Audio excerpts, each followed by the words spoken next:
Hey, what's up guys? Destin here, ATEM Off-Road. Thanks for stopping by and checking out today's video. I'm with Larry and we are going to be installing a diesel heater in a 1987 MCI bus. But it's not just any particular bus. It is someone that is special to a lot of people, and go ahead and tell us about it. Well, this bus was Tammy Wynette's tour bus, her last tour bus, when she passed away in 1988 and 98, excuse me. And I acquired it like 5 years ago, and I've been doing a lot of work on it. And I hooked up with Dustin here. I want to put a diesel heater in, and he's the guy to help me install it. So here we are installing. Yeah, so I thought it was pretty interesting. He's going to be installing an Hcalory diesel heater. It's the suitcase version. What's the biggest reasons why we want to do this is, I would say, just to get some cheap heat, right? Correct, yeah. And some reliable heat. I want to be able to, when I'm dry camping, to be able to get heat rather than try to run all my electric heaters, because this bus is all ran on electric. Electric. It's powered by diesels. So why not put a diesel heater in the bus? Correct. All right, so we've been coming up with some plans on how we're going to do this, and I really like his ideas so far, how we're going to do it. So I'll kind of just walk you through the steps on how we're going to set up this diesel heater and go from there. He's got some really good ideas, and we'll just get on to the install.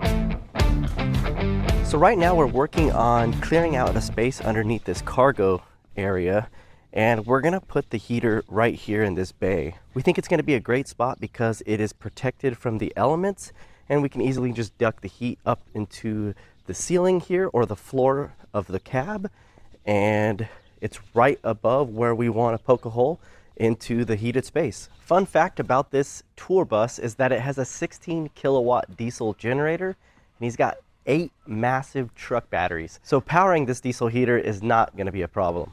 So I'm going to start with lengthening the cable from the controller to the heater. That way we can mount the controller inside the cab.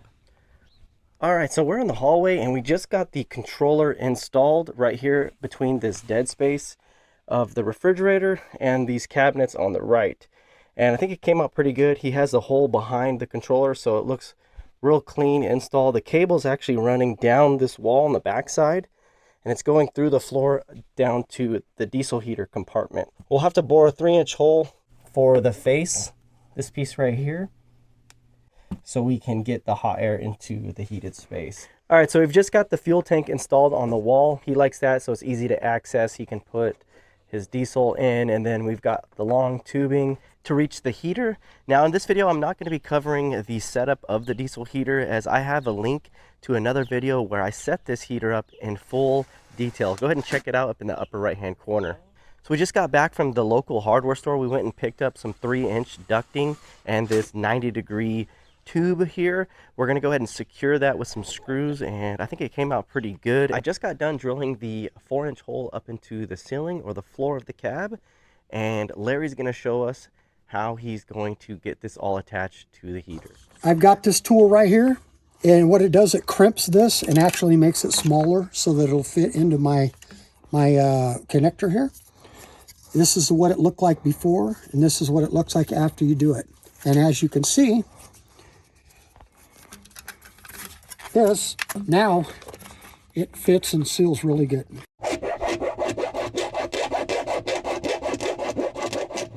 It looks like we're hacking it out here, but it's something that needs to be done so that the screw heads will go in when I secure the duct to this. We need to have room for the heads to go in there. So what we're going to do is we're going to put this in here and try and hold it so we don't push it back in the hole, because we don't have a lot of room, but we're going to make it work.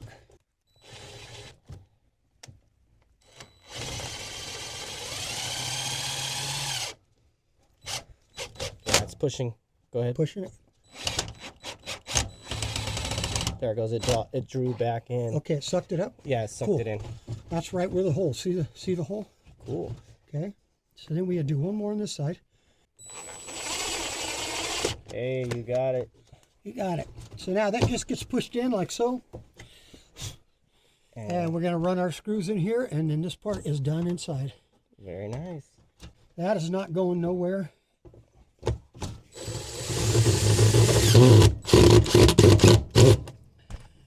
Let's see what happens here.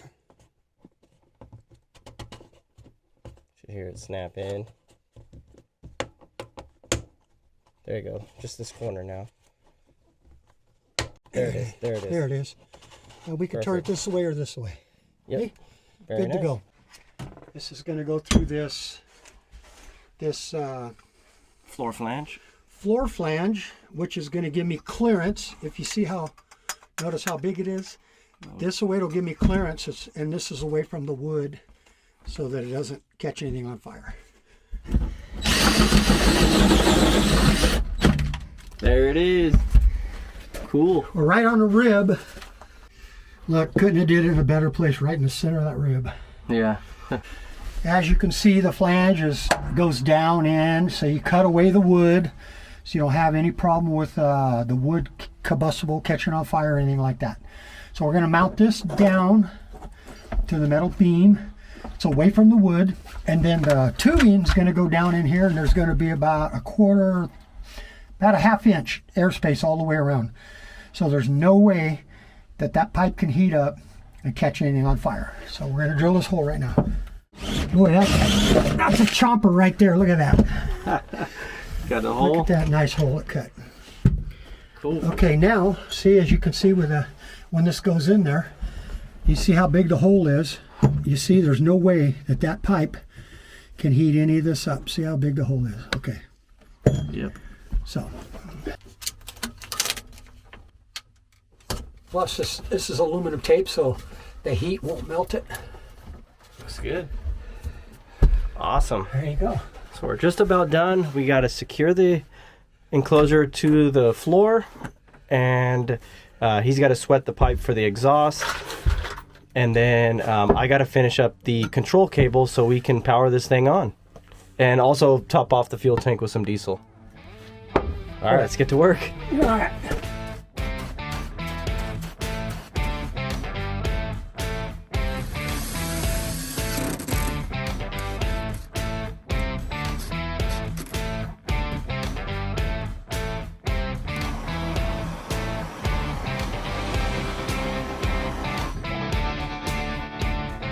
There's the end connection for the motherboard on the heater. All right, so it's looking pretty good so far. Last thing to do is the exhaust and put the fuel in.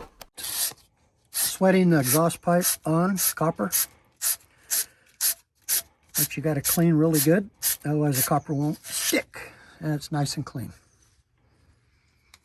Even though this is new, I used to always clean it anyway. And we're going to put little flux on it so the solder sticks to it. Paste.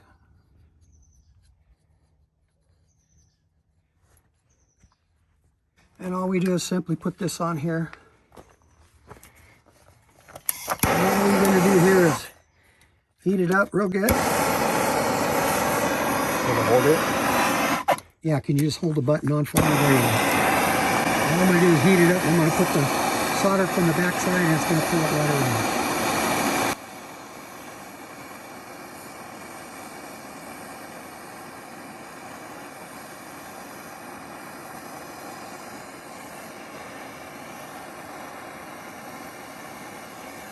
There you go. So we're going to cool this down, and then we're going to mount it on there. All right. 3/4 inch copper elbow fits in here real nice and snug.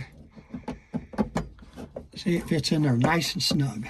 And it's rigid too. That's what's... Yeah. So there ain't going to be there's not going to be any smashing that pipe down when you over tighten the clamp or anything. This way you could tighten it nice and tight and get nice and tight without worrying about it coming loose. Nice. Or falling off on the road. Yeah. Right? Exactly. Okay, what we're going to do is center this in the hole right where you got space all the way around, like right there. And we're ready to mount it to the floor, and then should do it.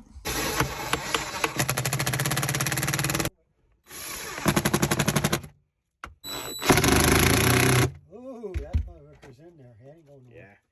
She's nice and secured now. Done deal. All right, so we've got some fuel in the tank. Now, in order to do the fuel priming process, we need to disconnect the power cable and then reconnect it, let the controller reboot, and then we'll go inside and then hold the fuel tank button on the controller down for about 6 seconds, and that should start the pump so we can get the air out of the fuel line and then fuel all the way up into the heater. We're gonna hold this for 6 seconds.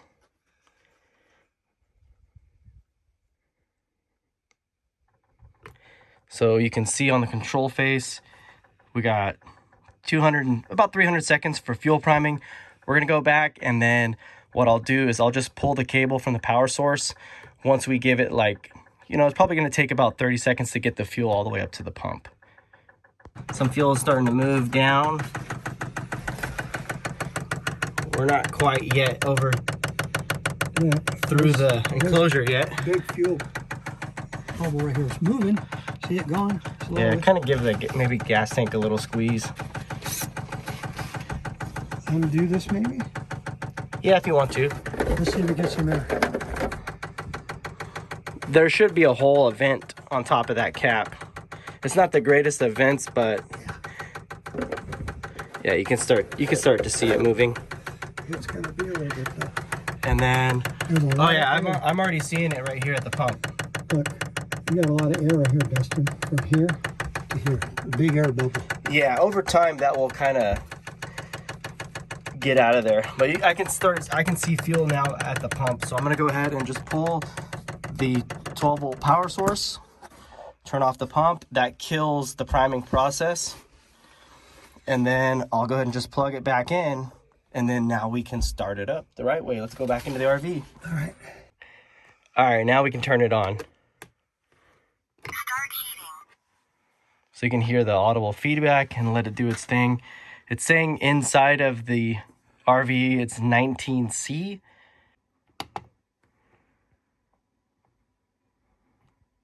So we'll turn it down.